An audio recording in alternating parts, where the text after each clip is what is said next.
All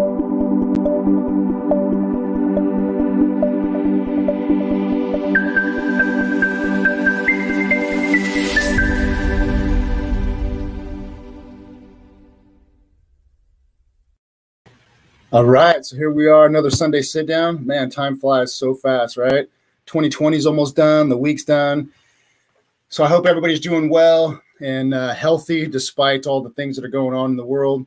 And definitely, I pray that everyone is finding a place of peace and stillness in their own lives. So I'm not really sure how this is actually going to play out tonight. Just as usual, like I tell you guys, I don't prepare sermons or speeches or whatever you want to call it. And for anyone who is wondering why I don't dress like a pastor, look like a pastor on a Sunday, it's because I'm not a pastor. Just here doing our thing. So I'm going to go ahead and jump into this, and hopefully it is encouraging. And I pray it just lifts someone or helps someone to find focus in their walk. So I wanted to just share with you guys and some thoughts out of Proverbs chapter 24, verse 15 through 18 is where I'm looking at. And I just, first of all, I actually want to stop and say thank you to all those who are joining. I really do appreciate it. Zeke, what's happening, man? Good to see you, brother. For everyone else taking time on the different platforms, I just want to say thank you very much. There's nothing more precious and important than your time. So let's see if we can make it count, right? All right. So in Proverbs chapter 24, verse 15 through 18 is where I just wanted to share a couple of thoughts with you. Daniel Ripple, my battle buddy, what's happening? Amy Bertini from Ohio. Good to see the ripple effect happening. So I'm actually going to share with you guys it's the NIV version of Proverbs 24, verse 15 is where I'd like to start again. And just kind of read through, and I'll focus in on specific parts. So it says, "Do not lurk like a thief near the house of the righteous. Do not plunder their dwelling place. For though the righteous fall 7 times, they rise again, but the wicked stumble when calamity strikes. Do not gloat when your enemy falls. When they stumble, do not let your heart rejoice, or the Lord will see and disapprove and turn his wrath away from them." So Marty Martinez, what's happening? Alan, what's happening, my man? Thank you guys very much for taking time to join in. It really is encouraging. So Proverbs chapter 24, let's, like I say, if you look at a Lego creation and you pull out the individual blocks and kind of look at them, that's how I like to see scripture when I study it and kind of break it down in my mind. So I'd like to just run you guys through what was on my heart, my mind as this came to me. So verse 15, again, this is an NIV version, and I'm using it specifically because certain words that it uses. So it says, "Do not lurk like a thief near the house of the righteous. Do not plunder their dwelling place," right? Speaking to the enemies of the people of God, right? Even within us, let's not be people who lurk like thieves near the house of the righteous, right? Stealing joy, other things like that. Verse 16, though, is where I really like to kind of focus in on. It says, "For though the righteous fall 7 times, they rise again, but the wicked stumble when calamity strikes them." Now, the reason I wanted to use this version specifically because it says they rise again, and that's actually more consistent with the old original, the translation. So I want to focus in on those 2 words, 2 things specifically. It says, "For though the righteous fall 7 times." So think real quick in your mind, right? Marty, rise up. You got me already, bro. You got me already. Hey, thank you guys for joining on Instagram and those who are taking time to watch. So verse 16, "Though the righteous fall 7 times." Think real quick, the number 7, right? We're always hearing the number 7 in scripture. As a matter of fact, the number 7 is used over 700 times. If you look just at like the number 7, and then of course there's other uses, but over 700 times that number comes up. And we know 7 to be like the number of God, right? 777. Okay. But also think about the fact that when God created the earth, on the 7th day, his work was complete, it says. It was complete. It was done, right? It was finished. Think about that when you hear, "For though the righteous fall 7 times," right? Though you may be completely and totally just smack on your face, right? Think the number 7, complete, finished. So if you fall, and all of us do, right? Sometimes it's going to be a straight up on your face. It is a complete and total we'll say failure, right? Is the way it may seem. But God gives a statement here that is very important. It says, they rise again, right? So though the righteous fall 7 times, completely beat, you're down, they rise again. Rise. I want to share with you the definition of the word rise. There's a couple of them here, and I just want to read them to you so you can kind of let it sink in yourself, and then I'll point out to you what really stood out to me. So the word rise, by definition, webstersdictionary.com, to assume an upright position, especially from laying, kneeling, or sitting. Okay? Hold on a second there. To assume an upright position, especially from laying, kneeling, or sitting. These are 3 of the 7 postures of prayer if you read your scriptures. Another definition is to return from death. What is death? Death is sin, right? Sin is death. So to return from death, rise. Another, to increase in fervor or intensity. And one last one, to exert oneself to meet a challenge. So within there's a couple of things that I personally felt stood out big time, and that was one, to assume an upright position, not somebody prop you up, not somebody lift you up. To rise up is to assume an upright position from kneeling, praying, or sitting or lying, which are prayer positions in Scripture. But I really liked to increase in fervor or intensity, to exert oneself to meet a challenge. Notice what Scripture says here real quick. Verse 16, for though the righteous fall 7 times, they rise again. Not God lifts them up and God props them up and God gives them a participation award. No, they rise again. They increase in fervor or intensity. They exert themselves to meet the challenge. That is an amazing thing, because within Christianity, one of the things I've had some discussions with people, and I hope that this is ringing a bell with someone else, because it really rung on my heart in having the conversation and then coming across this, and that is that so many times we expect God to do things. We sit around and we wait for him. You know, we hear the words like, wait on God, God's timing. Well, what if God's timing sometimes is, and God is waiting for us, they rise up again. He is waiting for us to increase in fervor or intensity. He's waiting for us to exert ourselves to meet the challenge before us. Because why? He has put within us everything we need. If you've given your life to Christ, right, as some would say, if you have truly committed your life to Christ, centered, promised, committed to, I will always chase you no matter what happens. And if I fall 7 times, I am completely on my face, I will rise again. Why? Because you are my King. You are my Christ. You are my strength. That is the meaning of the Scripture that says I can do all things through Christ who strengthens me. He doesn't do it for me because that doesn't make us strong. He strengthens us so that we can rise up. And I especially like the idea of a mental picture, to assume an upright position. Though the righteous fall 7 times, they will assume an upright position, especially from lying, kneeling, or sitting. They will assume an upright position. You know what helps us get to that upright position? More often than not, when you bow on your face, you have to get up onto your hands and knees, right? And then you stand up. Hands and knees is one of the best places to pray. It is lying, kneeling, or sitting, one of those things which you rise from per definition, and they are prayer positions. And how do we do this? We increase in our fervor and intensity of prayer. We exert ourselves to meet the challenge in prayer, in faith, in hope, in belief that when God says, I will be with you to the end, you will do greater things than I have even done. How is that possible, Lord? You're the Christ. No one can ever do anything greater than you've ever done. Sorry to argue, right? But I mean, somebody throw me a thumbs up if you understand what I'm saying and you feel me, right? That God, how could I ever accomplish anything greater than what you've done? Well, yeah, you're not going to save all mankind. You're not going to bring salvation. Thank you, Jose, my brother.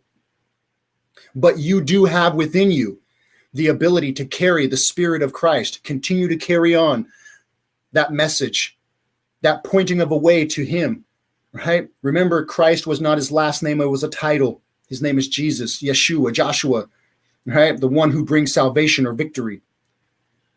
So let's continue on real quick.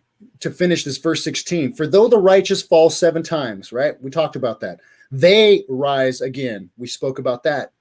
But the wicked stumble when calamity strikes. Check this out. The definition of calamity, a state of deep distress or misery caused by major misfortune or loss. An event, think about what's going on right now, not just in politics. How many people are locked down? How many people are shut up in their houses? An event that causes great harm or suffering. Wow. Are we not in the midst of a calamity right now? Not a pandemic, a calamity. It's events that are causing great harm or suffering. Whether it's our politics, whether it's viruses, whatever it is, there's calamities upon us right now. And you know what's really sad is a lot of people are stumbling. They're tripping over it. They're getting stuck.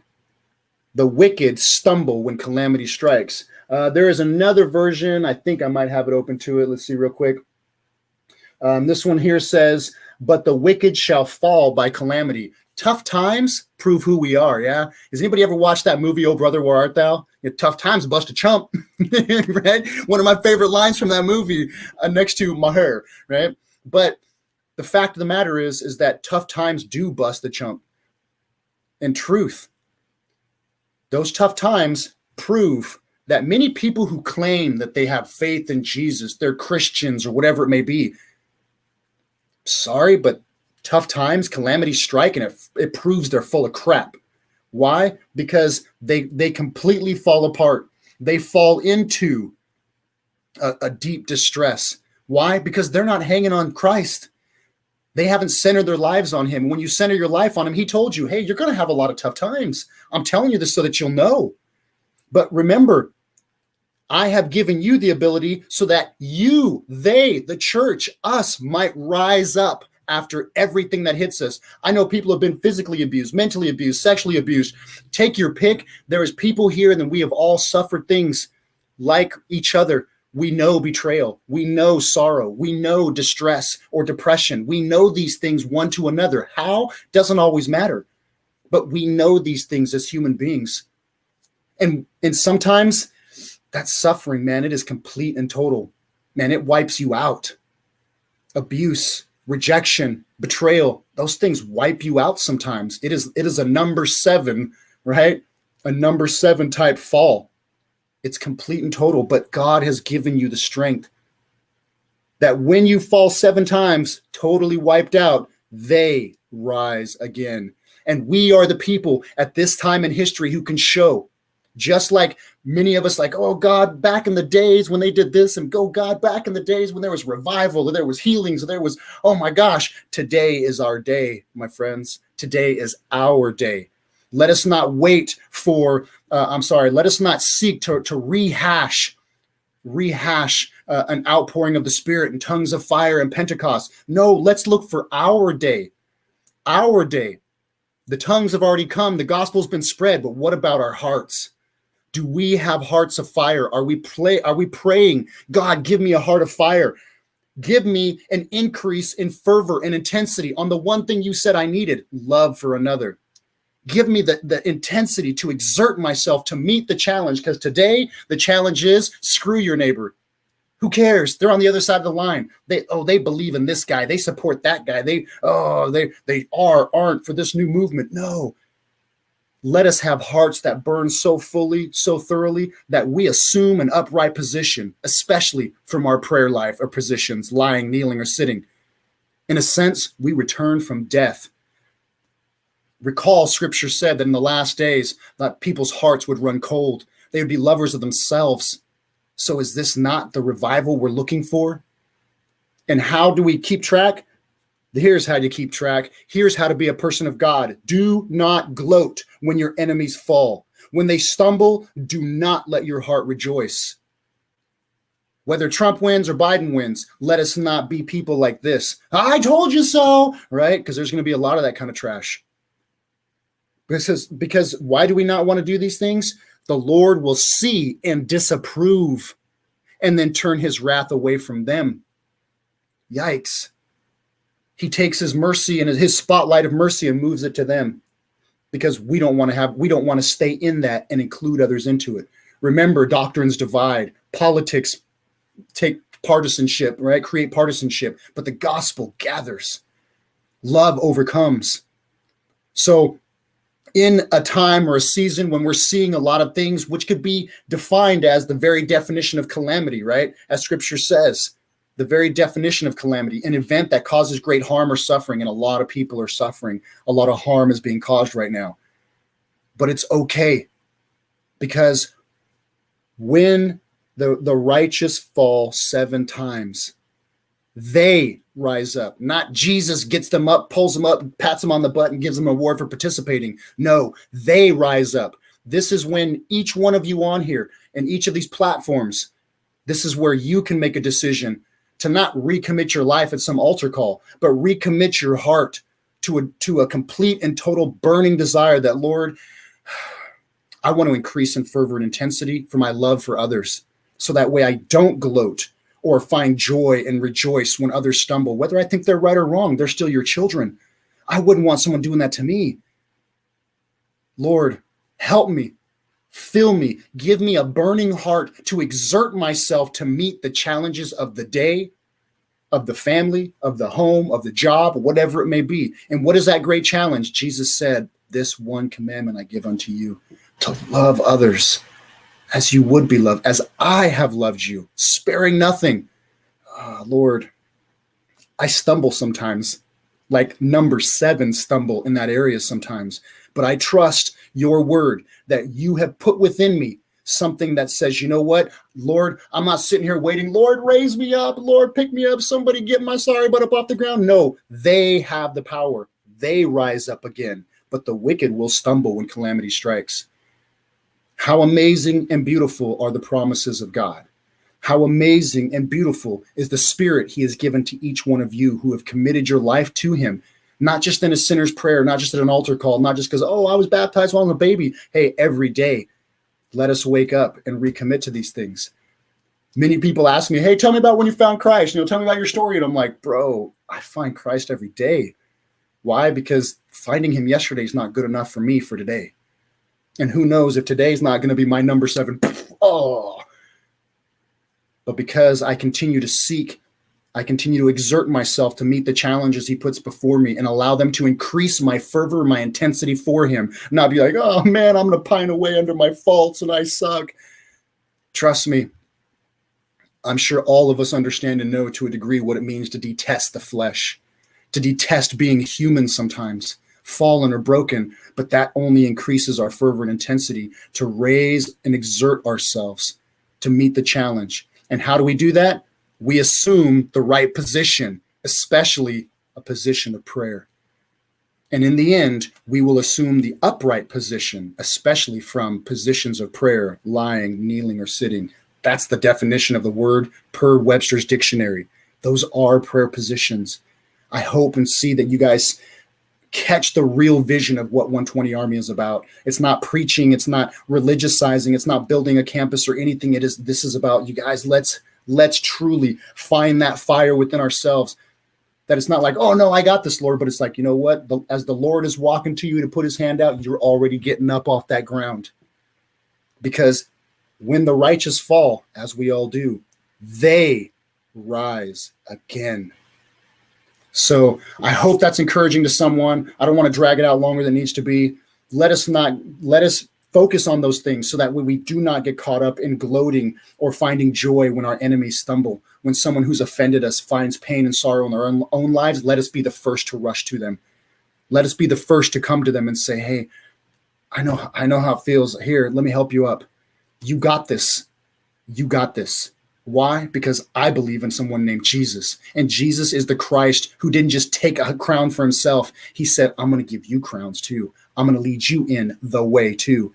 And together, we will be in our Father's kingdom. Where I am, you will be too. Why? Because you never just laid there on the ground. Oh, I suck. Oh, I failed. No, you increase in your intensity and fervor for me every time you fall. You exert yourself more fully to meet the challenges ahead. And when those calamities come, you won't be someone who's in deep distress or misery, because you know what? I'm right where I need to be. And in the temple God gave me called my home, not just my body, my home. And from here, I continue to chip away. Lord, prepare myself, putting on my armor, shodding myself with an understanding of the gospel so that when the time comes and I fall, because it's going to happen, I can rise up like that. When the time comes and my enemy or the people who've hurt me fall or stumble or have failures or lack success, whatever it may be, I don't run over there and like, ha, ha, ha, and throw out my iPhone and start filming their failure. No, I immediately come out in heart. Hey, we can do this. Come on. So thank you guys very much for taking time to just be here together. I really do appreciate the comments that are coming through in the different platforms. Please do not just listen. Please do not just be maybe tantalized in your ears for a little bit. Let us truly become, not just be somewhere. Hey, thank you, Zeke. I appreciate that, brother. You guys, take what you hear and share it. Take what you hear, challenge it. Proverbs chapter 24, verse 15 to 18. Go read it for yourself. Define the words. Pull the little Legos out. Don't just let them sit there and see if you're not amazed by what God is really saying and the fact that he didn't say, I'm going to rise you up. The promise is that you will have the power and the strength to rise up every time, even if it's a complete loss. It may seem like, nah, because that's the God we serve. That's the promise he's made to us. And how many of us are actually taking him for his promises? How many of us are leaning on those promises and finding strength and power within ourselves from those promises, rather than just being like, God promised, God said, God promised, I'm waiting on God. Ain't nothing ever going to get done, because he said they rise again. And those are the people of Christ. Those are the Christians for real, rather than the speakers, the wanters, the wannabes. Hey, we all want to be something, but you know what? Until you do it, it's nothing. So take hold of the strength he's given you. Take the positions of prayer. Learn the 7 positions of prayer. I think that there's 7. I may be misquoting that, but I'm pretty sure. If not, it's like 6. We're close, right? We'll give a little forgiveness here. I'm in the right group, right? I hope. But anyways, we love you guys. Thank you so very much for the encouragement of being here and spending time with us. Please go share these things with another. Please go talk to your spouse, talk to a friend about what you're hearing right now even. Hey, let's talk about this a little bit more. Hey, I want to define this word rise and see for myself, so that I don't just comprehend, I understand, I experience. Right? And man, God, prepare me so that I never, ever pop out my cell phone when somebody's losing, even if it's an enemy. I don't ever pop out my cell phone and film. I rush to their aid, and I help to convince them, you have the strength within you to rise up. You just need to take the right position, and the right position is prayer. Be fervent, be intense, exert yourself, and God will do the rest. Thank you for listening. Greatly appreciate it. Everyone stay safe. Just keep the peace, keep the hope. And despite all the calamities that are, we shall overcome. Our Christ has overcome, and he promised that we will. Consider your commitment and where your life is at with God. The year is coming to an end. There you go, Marty. Thank you for watching my back. 6 positions. I appreciate it, brother. Thank you, man. Right, 7 just sounded like a good number, right? Trying to upsell. But, please don't just let these things go. Please consider them. Challenge me on what I'm saying and go find out for yourself. Let's be the people of God. So with that, I got nothing else smart or facetious to say. But thank you, guys. I really do. I've come to love the names that I see here. Rob, what's happening, man? Marty, Trina, Daniel, Rob, Zeke, Jose, you guys, I thank you so much. Amy, I don't know if I'm repeating anybody's name. My dear wife, shoot, she doesn't even have to support me, but she does. Alan, I really do appreciate you guys being here, and anyone else who's watching it. I thank you for those on Instagram. Greatly appreciate it. We will see you next Sunday for another Sunday sit down. And like I always say, if the Lord throws something on me that is worth sharing, I will share it on a midweek mindset. Until then, go make your own midweek mindsets. Go bear testimony. Go and engage somebody in conversation, not in conversion, just conversation, and see what comes of it. Love you guys. Stay strong in prayer, and we'll talk to you soon.